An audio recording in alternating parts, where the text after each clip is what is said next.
In today's video, we're tackling a critical question facing every American. Is it actually possible to lose your U.S. citizenship?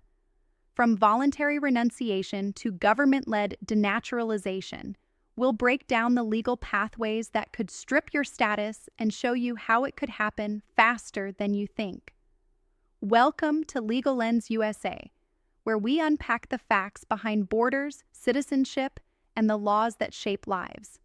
This is essential information, so let's find out. Subscribe, like, share, and comment.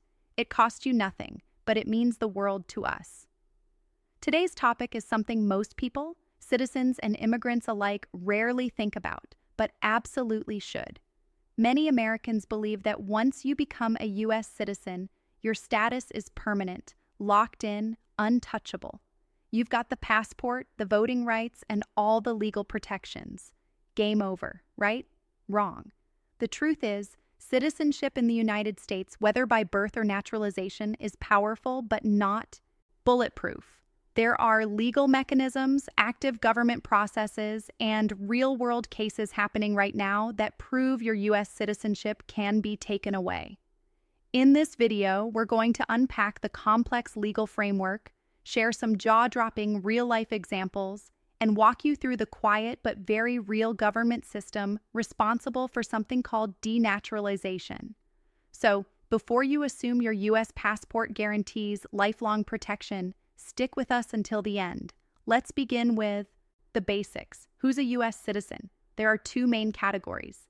Citizens by birth, people born on U.S. soil, including territories like Puerto Rico, Guam, and the U.S. Virgin Islands, or born abroad, to at least one American parent.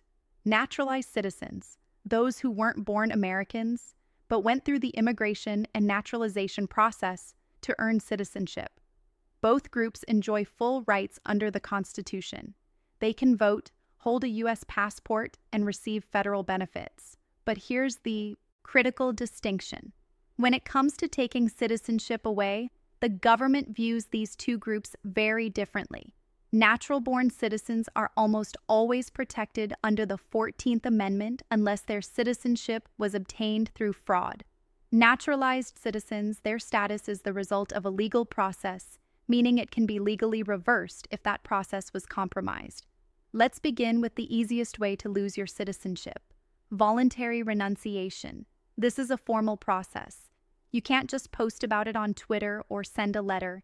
You must appear in person at a U.S. embassy or consulate in a foreign country. You'll sign an official oath of renunciation acknowledging that you fully understand the consequences. There's also a hefty fee over $2,000 as of 2025. And perhaps most importantly, it's permanent. Once you renounce, you lose your passport. You lose your right to vote. You lose access to federal benefits like Social Security.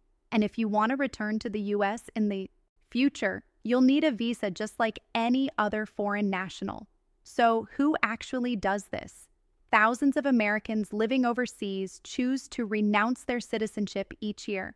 Some do it for tax reasons, especially because the U.S. is one of the few countries that taxes based on citizenship, not just residency. Others renounce for political, personal, or lifestyle reasons, often because they've committed fully to life in another country. But once it's done, there's no going back. Now let's get to the part that shocks most people. What about those who never wanted to give up their citizenship? Can the U.S. government forcibly strip it away? The answer, yes, absolutely. It's called denaturalization. And while rare compared to voluntary renunciation, it's happening more often than you think. Each year, dozens and sometimes hundreds of cases are opened by the Department of Justice. A naturalization occurs when the government determines that someone never should have been granted U.S. citizenship in the first place. The most common reason: fraud or misrepresentation during the naturalization process. This could mean failing to disclose a criminal history, using a false identity, hiding military or political affiliations, concealing involvement in human rights abuses. And here's the kicker. There's no statute of limitations on this. It doesn't matter if you became a citizen 5 years ago or 25. If the government uncovers fraud later, they can move to revoke your citizenship. Let's look at a few real World cases that prove this isn't just theory.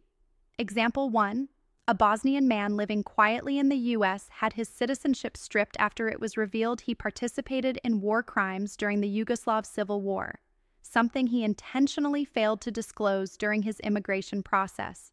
Example 2. A former Nazi concentration camp guard who had lived in the U.S. for decades, lost his citizenship, and was deported after his past was uncovered. These aren't isolated incidents. They're part of a legal trend that stretches back decades, and fraud isn't the only trigger. Here's another pathway to denaturalization: associations with organizations hostile to the United States.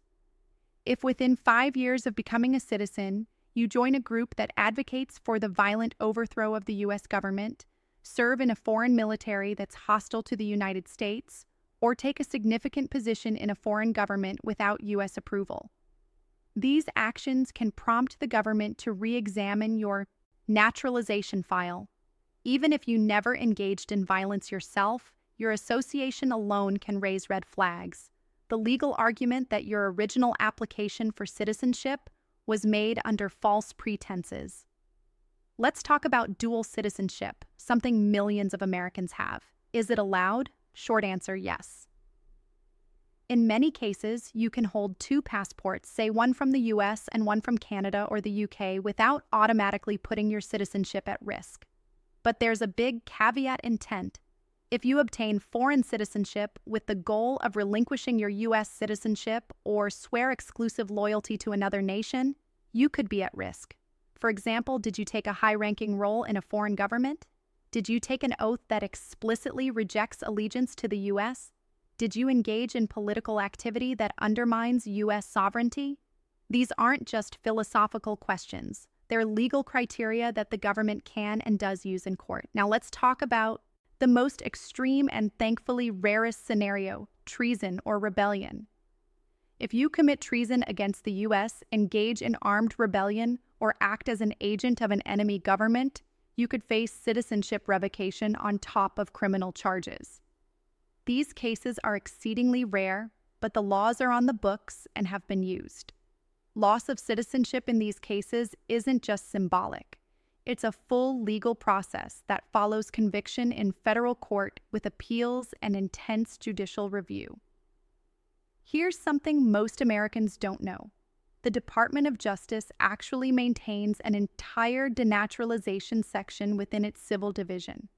They work closely with Homeland Security and IC, using everything from biometric databases to AI algorithms to audit immigration records and identify fraud even in cases decades old.